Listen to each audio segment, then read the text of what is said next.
Welcome to the Beyond High C channel. I'm Kirsten. I'm so glad you're here. I have a good exercise for those of you with aphasia and surviving stroke and brain injury, or if you have Parkinson's, a little more advanced exercise today. But even if words are hard, this will still be of good benefit for you. And I hope you will subscribe if you are new here, because we are about on this channel getting you motivated and encouraged and full of hope, because you can make speech progress. You can get your speech going so much better than you thought you could. You really can build your confidence, and we're here to help you do that. So subscribe. Here comes the exercise. I like to call this technique dominoes. And that is, if you're playing dominoes with someone, you have some pieces in front of you, and the other person that you're trying to have a conversation with, they have dominoes too. Some of your pieces will match. You're listening to someone talk. Maybe you're listening for some keywords. You should be actively listening for key ideas, things that maybe you have an opinion about, or things that maybe you've had an interesting experience about. We start our conversations this week about neighborhoods and neighbors, and I don't just say something plain. I want to make it as interesting as I can, and I want you to enter conversations with something interesting that the other person could play on and have a lot of different ways they could go with it, not just say yes or no. So on the subject of neighborhoods, 3 interesting things have popped up already, and it's only Tuesday. So this will be an opportunity for you to press pause and interject as though I could hear you. That is an exercise I do with my highest level Seymour Academy participants, and it really seems to help them actively listen and then bring to mind their most interesting ideas, and I show them how to get into conversation. A lot of people have that as a goal, to be a bigger part of conversations. Is that a goal that you have? You may be on that level. You may not be there yet. If you dropped a comment and let me know, I'd be pretty excited to know. Interesting story number 1 involves donkeys. That's right. We were all very surprised to hear someone say that in his neighborhood, there are donkeys roaming free in his neighborhood. I was pretty surprised. And we even got to see a picture of said donkeys. So someone asked, "Are you able to pet the donkeys?" And he said, "Well, I've never tried to pet them, but I think they are pettable. I think they're friendly." Is pettable a word? I think they are friendly. Has anything popped into your mind? And I'm not looking for questions. I do actually discourage people from asking many questions. Instead, I want you to search your mind, your life and experience for what your opinion or your relationship might be to that. Donkeys in a neighborhood. Anything pop in your mind about donkeys? What life might be like in a neighborhood where there are pettable donkeys roaming free? Would you like that? If you like, you could pause your video right here and just say out loud, like I could hear you, what do you think about a neighborhood full of donkeys? You could say a word or two or try a complete sentence, and then unpause when you're ready to continue.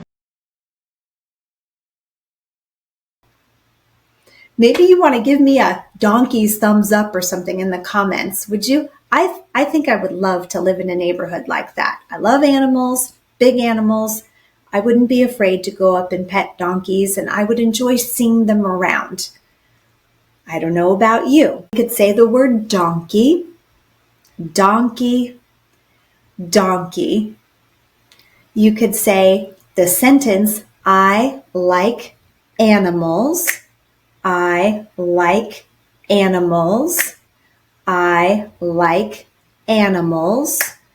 Maybe you're afraid. I know some people who are afraid of dogs. When they see my golden retrievers, they're scared because they're large, on the large side. Is that true for you? Are you scared of animals? You could say a sentence like, "I am scared," or "I would be scared." Feel the rhythm. I would be scared. I would be scared. And even if you can't say all of that, everybody, see if you can say the last word in that sentence. See if you can feel the beat along with me, whether you're tapping your chest or moving your hand along. Moving on to interesting story number 2 concerning neighborhoods. And that's how conversation should go. It should start with something and then flow into the next interesting thing. Get ready. Being hit by lightning. Have you ever known anyone who was struck by lightning? I didn't think I had, but someone in one of my classes has been struck by lightning. And we never would have known that interesting story had we not been talking about neighborhoods. Because the story he told was, he was going out to look at the house that he now owns. And as he was looking around trying to decide whether he should buy the house, he came across a large tree that had clearly been struck by lightning, and it was still standing. It had continued to grow after the lightning strike. And he resonated with that tree because when he was a young man, he was struck by lightning, and he lived to tell the tale, and he continued to grow and progress. He related to that tree. He took that as a great sign that he should buy that house. He did, and he's been happy in it. Does that bring up some things for you? The dominoes that I'm taking, those are keywords coming from that story are lightning, buying a house, key ideas, continuing to grow after an accident or an adverse situation. All right, let's say a couple of things together, and then you can press pause and see what you can say as if you and I were having a conversation and I was listening to your good ideas. How about we do this keyword, lightning? Lightning, feel it, lightning. Feel the rhythm, lightning, 3 more, lightning, lightning, 1 more, lightning. A sentence might be, he was struck by lightning. He was struck by lightning. He was struck by lightning. 1 more. He was struck by lightning. My goodness, you could drop lightning if you can spell that in the comments. If you've ever heard of that, or if that sounds crazy to you, holy smokes. You could pause right here and see if you can say out loud as if I could hear you, do you know someone who was struck by lightning? Or you could say the word lightning, or you could describe how you might feel in this situation as best you can. And when you're ready, just unpause and we'll go on. Now the last story that I heard that made us laugh, it made us all laugh. Someone in class had said she was a little annoyed at one of her neighbors because they have a collection of gnomes in their front yard. Not just a couple. They have so many gnomes that they have taken over the yard, and it makes my participant in class a little annoyed. Too many gnomes. And she made a joke about it, and we all laughed and resonated. And someone in her class actually said, my dad actually looks a lot like a gnome, so you might not like him. I thought that was really funny. And that was a connection. Where do we connect? Where can you connect your good ideas, your good opinions and experiences about life with what is being said by the other person? This is a skill that you can learn to improve if you have aphasia or you're surviving stroke or brain injury. And it'll make a big difference in the quality of your life and how you feel about your ability to communicate with people. How about you say with me the word gnomes? Gnomes, gnomes. Do it 3 more times. Gnomes, gnomes, gnomes. I'm smiling as I say it. That's good. And the whole point of communication, why are you trying to improve your speech? It's to connect with other people. Gnomes. Now we're talking about the neighbors. There's more than one neighbor, so the pronoun would be they. They have too many gnomes. Feel the rhythm. They have too many gnomes.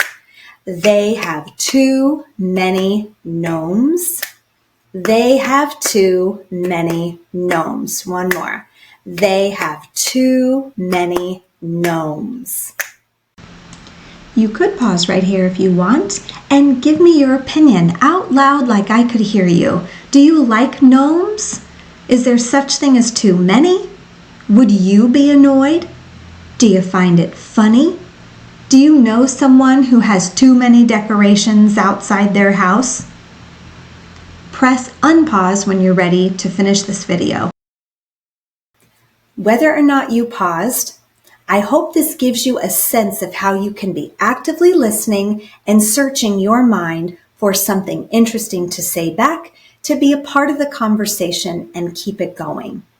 I'm so pleased that you're here with me on this channel. Please subscribe if you're not. When you subscribe, when you like, and when you comment, it tells YouTube that this video could be of value to other people with aphasia, surviving stroke or brain injury, or with Parkinson's. So I'll be grateful if you do those.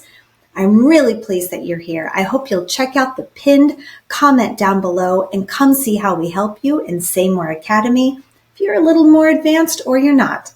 We do all the levels. I know we can help you, and I hope you know you can get better. And we'll see you in the next video.